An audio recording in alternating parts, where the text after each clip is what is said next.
विनोद बता देंगे अभी कलर हुआ है मत छूना बोल रहे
जोशी साहब कहाँ है? जो साहब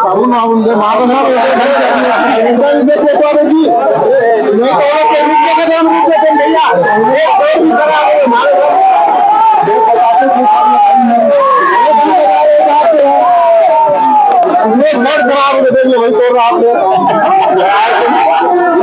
जी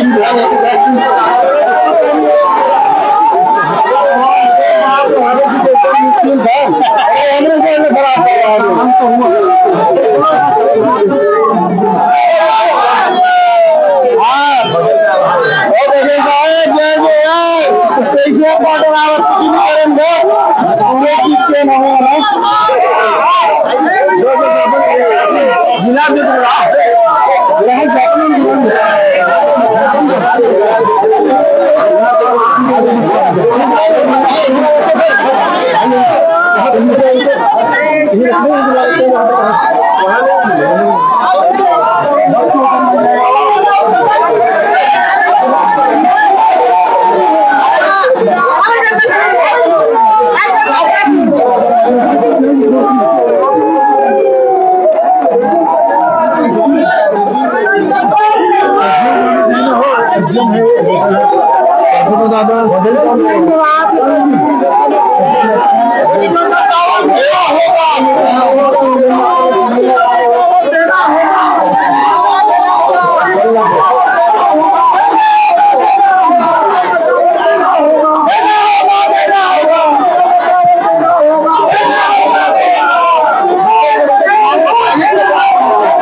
देखते कलर में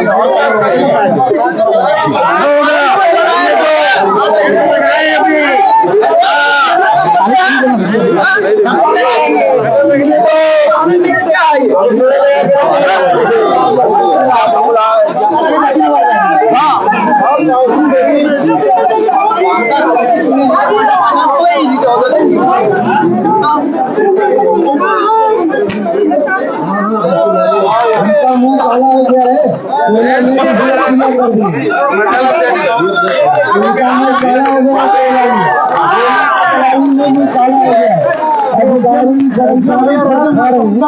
गरीबों का चावल खा रहे हैं, आवाज का पैसा खा रहे हैं, उनका मुंह काला हो गया है कोयला के दलाली में।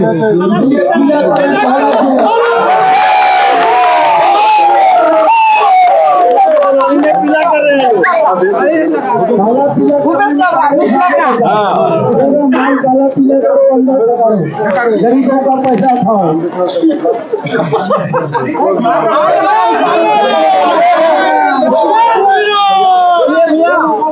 भारतीय जनता पार्टी के बैंक लगा के रोक पाओगे क्या? क्या मुद्दे है बोलो, क्या मुद्दे है? पेन लगाने का, हाँ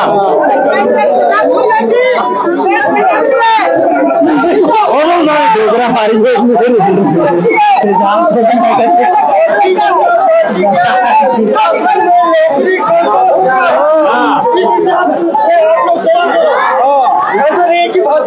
सरकारी आएगी, 6 महीने के बाद आपको भारतीय जनता पार्टी के शासन में नौकरी करना पड़ेगा। हम अस्पताल चलेगा, उसका नाम हम लोग पता कराएंगे। हमारी सरकार आने से फिर देखेंगे पेंशन आने वालों को।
हमारी मांगे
सरकार आएगी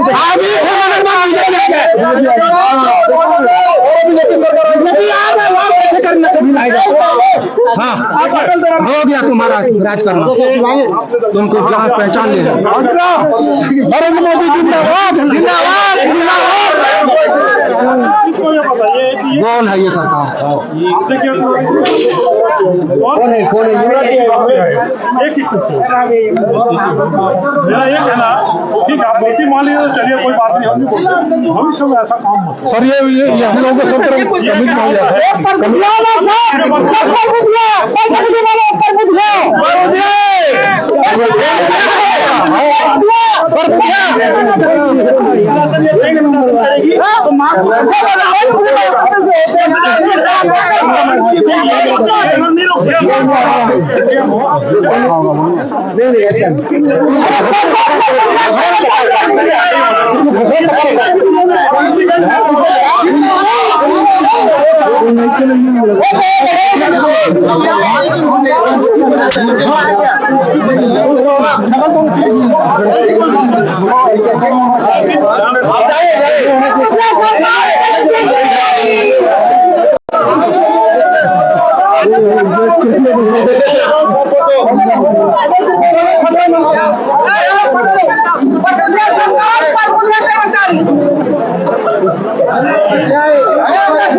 क्या डर लगे भाई? अब एक गाड़ी फोर्स बना ले, डर लगे अरे वो फोर्स में कानून है दुनिया में राज चला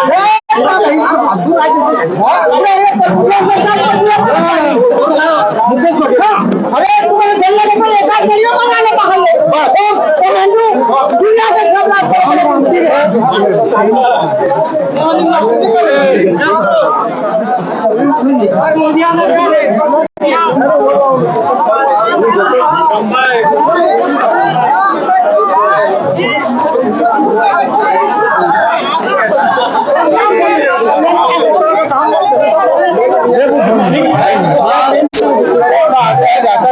अलग बात है, लेकिन ये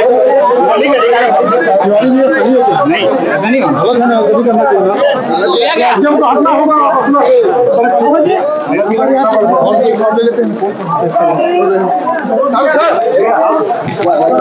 आइए ना आइए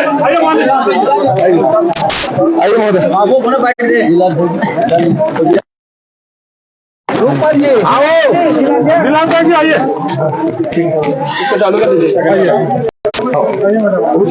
वो चालू तेरा हाथ में धलो प्लीज, हाथ में धलो, हाथ में।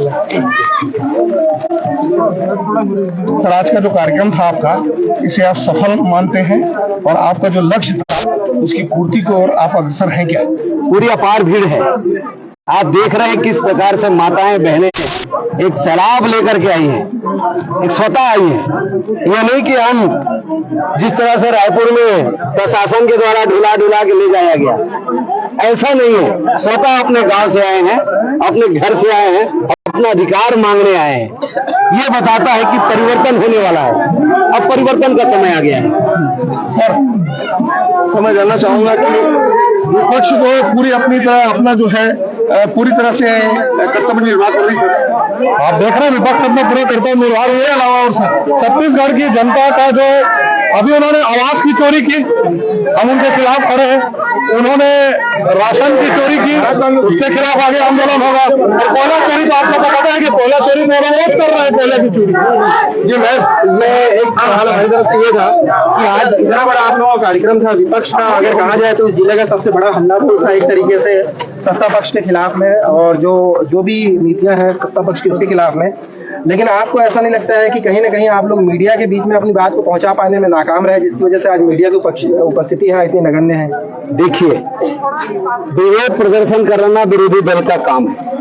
मीडिया की बात करें, मीडिया आप लोगों का काम है कि कैसे टाइप के फोकस करना, लोगों तक जाना। विरोध प्रदर्शन करने में हमें तक बात आनी चाहिए। विरोध सबको बात है, पता है कि आज ये कार्यक्रम होना है, और आप लोग का अभिनंदन, आप लोग का स्वागत है। आप लोग आए, ये प्रदर्शन था हमारा, प्रदर्शन किए, आप लोगों का अभिनंदन। आप लोग आके जो मीडिया को कवरेज कर रहे हैं। एक कहावत है सर कि देर से सही जागे तो सही। तो इतनी देर से आप लोगों को नहीं लगता है कि पिछले 4 सालों से छुटमुट रूप से विरोध प्रदर्शन चल रहा था, ऐसा बड़ा विरोध प्रदर्शन और भी होना चाहिए था? आप लोग देर से इन नीतियों के खिलाफ जागे हैं। छत्तीसगढ़ी में कहावत है, जबकि आना तब के लबेदा। अभी कह जाए के बेरा आगे है तो आप पूरे उम्मीद ठीक ठाक ना, एकदम ठीक ठाक भेज रहे हैं वापस से।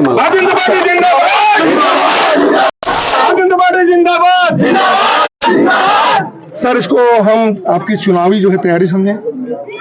चुनाव हमारा भारतीय जनता पार्टी तो जिस दिन मतदान समाप्त होता है, मतगणना समाप्त, दूसरे दिन से हम तैयारी करते हैं, पूरा 5 साल तैयारी करते हैं। इसमें अभी जैसा कि अमित शाह जी ने कहा था कि डबल इंजन की सरकार की बात उन्होंने की थी और सफलता गिनाई थी कि जब दोनों राज्यों में, केंद्र में और राज्य में जब एक पार्टी की सरकार रहती है तो विकास अलग ढंग से होता है। तो भूपेश बघेल जी ने कहा कि हिमाचल में ये एजेंडा फेल हो गया था।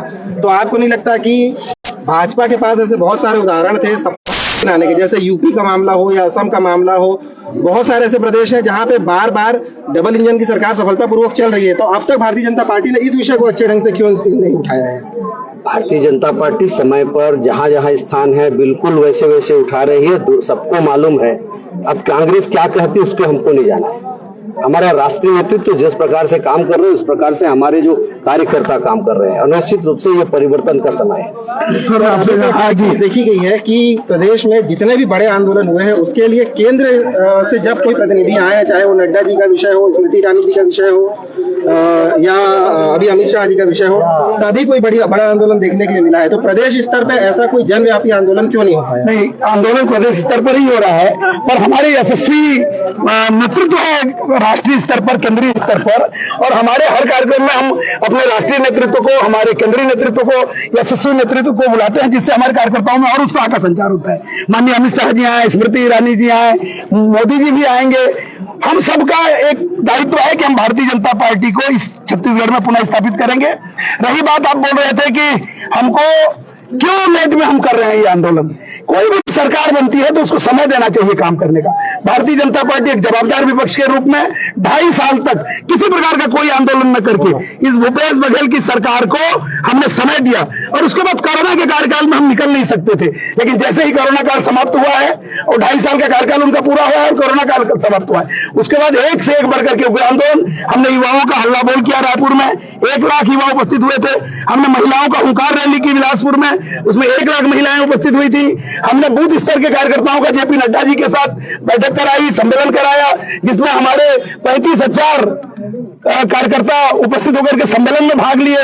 तो बड़ा बड़ा कार्यक्रम हमने शुरू किया है, और आप देखते जाइए आने वाले 8 महीने में इस सरकार को हम चैन से बैठने नहीं देंगे। पर एक बात मैं आज कहना चाहता हूं, मेरे दोनों हाथ देखिए आप लोग, मैंने पहली बार देखा कि किसी आंदोलन में बैरिकेड्स में पेंट लगा के रोका जाए। 10,000 की भीड़ हमारी आई है, इनका पेंट हमको रोक सकता है क्या? हम एक मिनट, हम तो कानून व्यवस्था को मानने वाले पार्टी के लोग हैं, इसलिए हमने संयम से काम लिया।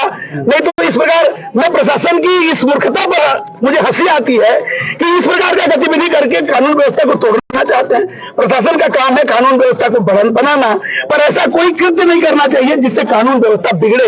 पर जानबूझ के प्रशासन कानून व्यवस्था को बिगाड़ने की कार्रवाई कर रही है, और कानून व्यवस्था बिगाड़ने का कार्य केवल यही नहीं हुआ, ये छोटा सा कार्यक्रम है। हर स्थान पर जहां भी आंदोलन होता है, ये भूपेश बघेल का निर्देश है कि उसके प्रशासन के लोग कानून व्यवस्था को बिगाड़े और कानून व्यवस्था बिगड़ करके उग्र आंदोलन हो जाए, और ये चाहता है भूपेश बघेल।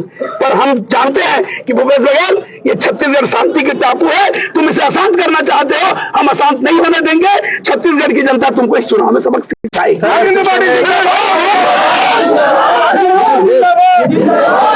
हमारा गंभीर प्रश्न ये था कि अभी आपने शांति व्यवस्था की बात की, अभी भूपेश बघेल जी ने जो बस्तर में धर्मांतरण को लेकर विषय हुआ था, उसके बाद में राज्य शासन ने कलेक्टरों को यह निर्देश दे दिया है कि अगर कहीं पे भी ऐसा कोई शांति भंग वाली स्थिति होती है तो सीधे उन लोगों पे एनएसए लगाया जाए। तो आपको क्या लगता है कि क्या इस एनएसए कानून का दुरुपयोग हो सकता है? जो जमानत में छूट के घूम रहा है, भूपेश बघेल खुद जमानत में जेल में था, जेल से जमानत में छूट रहा है, बरी नहीं हुआ है, एक घृणित कृत्य के कारण जेल से निकला है। ऐसा व्यक्ति जो जमानत में घूम रहा है वो रासुका लगाना चाहता है, जानबूझ के विरोधी दल को दबाने के लिए इस प्रकार के दमनकारी षड्यंत्र कर रहा है भूपेश बघेल, जो सफल नहीं होगा। छत्तीसगढ़ की शांत प्रिय जनता जिसको नक्सली मूवमेंट लगभग समाप्त की ओर था, भूपेश बघेल आने के बाद बढ़ा है।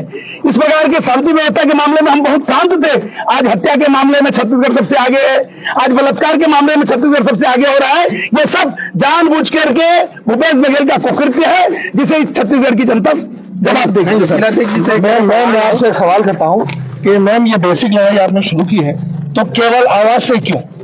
और भी तो बहुत हैं इसमें बेसिक। बहुत सारे मुद्दे हैं। ये चावल घोटाला कर रहा है, ये आवास घोटाला कर रहा है, ये पेंशन घोटाला कर रहा है, ये शराबखोरी कर रहा है, ये रेत माफिया कर रहा है, ये खनन माफिया कर रहा है। बहुत सारे मुद्दे हैं और हम सारे मुद्दों पे लड़ाई लड़ रहे हैं, क्योंकि आवास वाला मुद्दा हमारे केंद्र सरकार के यशस्वी प्रधानमंत्री मोदी जी आवास का पैसा यहाँ दे चुके थे, और ये 12 लाख आवास की पैसा को वापस कर दिए हैं। ये गरीब जनता के हक पे डाका डाला है। तो इसलिए हम आवास के मुद्दे को लेकर के आज ये शुरुआत हुई है। आपने जो कहा ना कि भाई इतने दिनों तक आप नहीं कर रहे थे, हम लगातार हम इन लोगों से बात कर रहे हैं कि आप है ना इस गरीब जनता की आह मत लीजिए करके, लेकिन इसके बाद भी ये सरकार को हम पर्याप्त टाइम देने के बाद, अभी भी ये चुनाव का समय है कि अभी हम तो वोट मांगने नहीं आए हैं, 10 महीना बाकी है, अभी भी हम हिदायत दे रहे हैं कि तुम आवास के पैसा आपको देना है दे दो, नहीं दोगे तो ये तो जनता आज संकल्प करके जा रही है कि इसको